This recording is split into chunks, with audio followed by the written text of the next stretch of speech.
GMOs were first introduced to the world back in 1996, and from there we've been presented with some very strange things like glow-in-the-dark cats, environmentally friendly pigs. We have venomous cabbages and goats that can spin webs, as well as less flatulent cows. But we've also been given crops that can feed the starving and reduce our environmental impact. In fact, our insulin comes from bacteria that's been genetically modified. But is it all it's cracked up to be? I'm Justin Harnish, and this is Off My Block.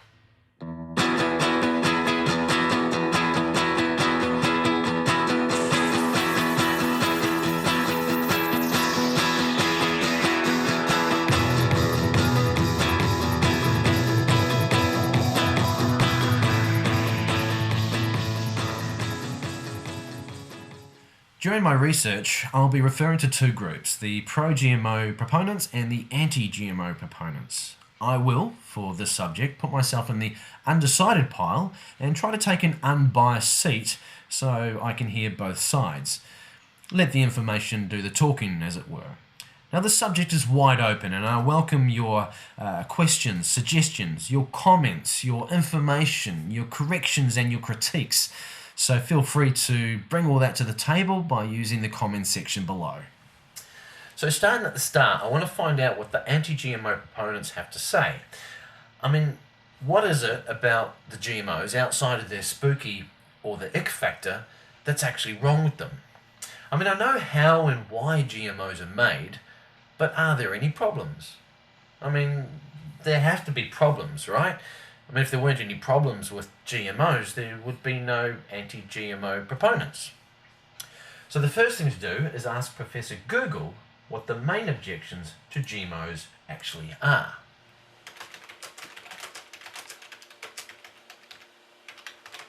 I started by typing in, what are the top reasons to avoid GMOs? Now, not surprisingly, there is a massive list, and this is topped by top 10 reasons to avoid GMOs.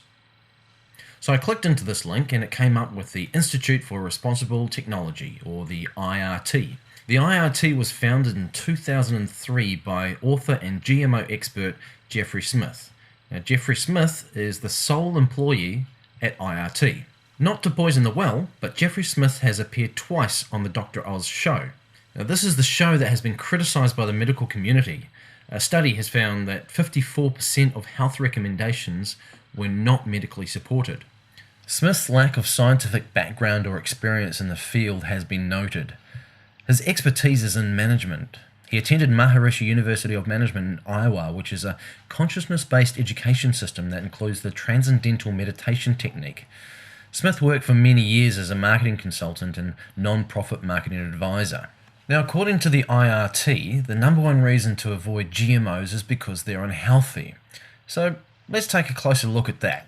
The IRT cites a press release from the American Academy of Environmental Medicine, or the AAEM, who is accredited by the Accreditation Council for Continuing Medical Education, or the ACCME, ACME, which I'm sure is a reputable organisation that just happens to have the unfortunate acronym reminiscent of Looney Tunes. The AAEM did in fact release a press statement to the effect that GMOs pose a health concern and needs more research. The press release had a link to the AAEM's position of GM foods, but it was broken, so I clicked into the public resource page and found it. In this paper, the AAEM claims that several animal studies indicate serious health risks associated with GM food consumption, including infertility, immune dysregulation, accelerated aging, dysregulation of genes associated with cholesterol synthesis, insulin regulation, cell signaling and protein formation, and changes to the liver, kidney, spleen, and gastrointestinal system. They go on to say, the strength of association and consistency between GM foods and disease is confirmed in several animal studies. That's a scary thought and something we should have a close look at. After all, GM crops such as corn and soybean have been in our processed foods for almost 20 years now, so there's got to be some strong evidence in those studies to show the harm the GMOs are doing to us. The paper has a bibliography, so I had a look at each of those references. The first was a reference to Jeffrey Smith's book, Genetic Roulette. Now remember, Jeffrey Smith is the founder of IRT, who led me to this page in the first place. One could hardly use that as a reference, as it's creating somewhat of an echo chamber. The next was a reference to a study by Finnemore, Roselli and Britti on the intestinal and immune response to MON810 maize ingestion on weaning and old mice. So firstly, what is MON810? MON810 is a GM corn crop with a built-in insecticide. So what was the conclusion of the study? Our results confirm the immunogenicity of purified Cry1AB without evidence of allergenic potential. Immunological and metabolomic studies revealed slight differences in mouse metabolic profiles after IG administration of MON810 versus its non-GM counterpart, but no significant unintended effect of the genetic modification on immune responses was seen. Not exactly a damning report.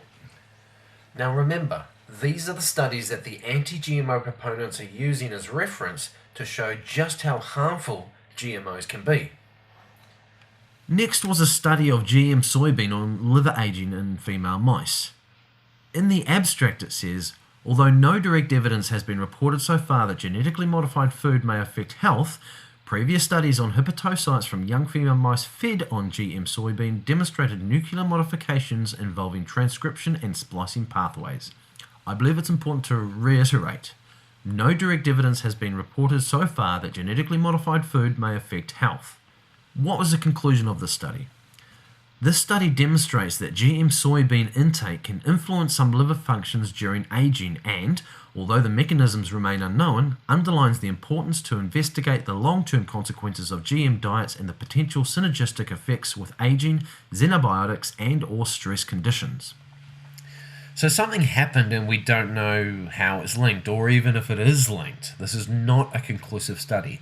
If anything, it's a study that suggests further study is needed. Next was a study of the biological effects of the transgenic maize MON810 fed in long-term reproductive studies in mice. When I had a look at the study, it seemed legit to me, and the conclusions were, quite frankly, damning, and perhaps the first study I could really point to for evidence that GMOs can harm us. But I'm not a scientist, and half the methods in this paper were beyond my understanding. Fortunately, there are people out there that understand this science speak, and a pundit blogger, David Tribe, investigated this paper and concluded, along with the European Food Safety Authority, that there is no significant difference between the test group and the control group, and the methods of this test were flawed. So this study can't be used as evidence, and because of its flawed methodology, should probably be withdrawn. And according to the minutes of the 46th plenary meeting of the Scientific Panel on Genetically Modified Organisms, held in December 2008, on the basis of the data presented, the GMO panel is of the opinion that no conclusions can be drawn from the report. That's the end of part 2 in this journey of GMO discovery. I haven't yet been able to answer the question whether it's safe or not. So in part 3, I'll dig deeper still to try and find that answer. By the way, all the references I use will be in the information section below, so feel free to have a look through them yourself. For now, however, thank you for watching and I hope you enjoyed it. If you did, please give me a big thumbs up and subscribe to my channel.